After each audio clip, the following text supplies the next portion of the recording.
Former WBZ meteorologist Sarah Wroblewski spent today in Washington, D.C. addressing lawmakers and the media and advocating for funding to the National Institutes of Health. One of their research centers is funding childhood cancer.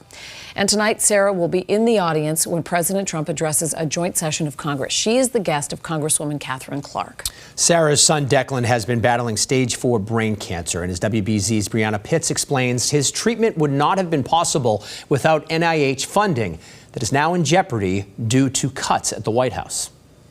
You want a snack? In the fall of 2022, Sarah Wroblewski's 2-year-old son Declan was just like his twin brother, happy and healthy.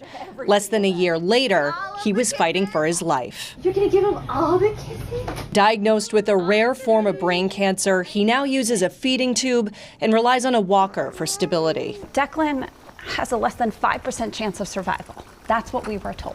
Declan is alive today thanks to a clinical trial funded by the National Institutes of Health, which is facing massive potential cuts from the Trump administration. We don't know what his next treatment option will be, and it could be funded by the NIH. So it could be devastating to him because we need that research every second. Every day counts. Sarah's story caught the attention of Representative Katherine Clark when she posted this picture of Declan to X. Tell me, what you were thinking, what was going through your head when you saw Sarah's tweet. Sarah's tweet brought it all home what these cuts mean. It's not just numbers in a budget, it's families. How did it make you feel when you heard about the administration's plans? I was angry. I was confused. I didn't understand why would you put kids who are battling for their life on the chopping block. According to the National Cancer Institute, the government only funds 4% of pediatric cancer research. That 4% has made all the difference for Declan, who is now well enough to go to school, I have something in my backpack. You have something? Play with his brother, things that most families take for granted. While the proposed cuts have been put on hold by the courts for now, if approved, they could have wide-ranging effects here in Massachusetts. It will cost jobs and it will cost us economically. So we get $3.5 billion. We are one of the largest recipients of NIH funding in the country.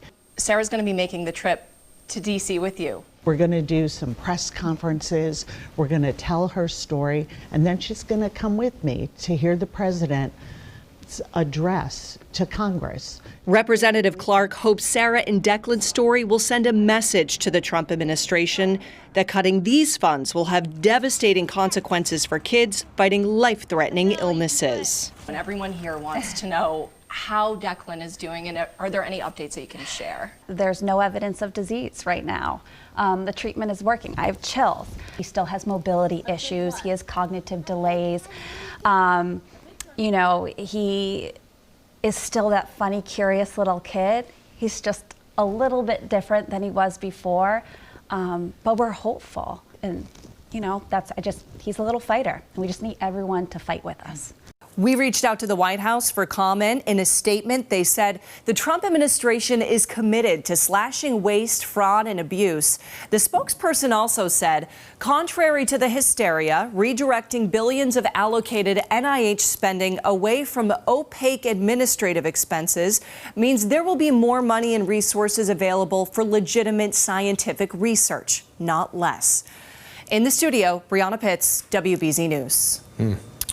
I'm so glad that she asked Sarah how Declan is doing, because for the last couple of years, we have all been rooting for their family. He is such a beautiful little boy, and this is a position Sarah never wanted to be in. She's a pretty well-spoken advocate. Sarah and her husband are two of the strongest parents you will ever meet, and they're putting all their knowledge, sadly, that they've had to gain over the past couple of years to good use now.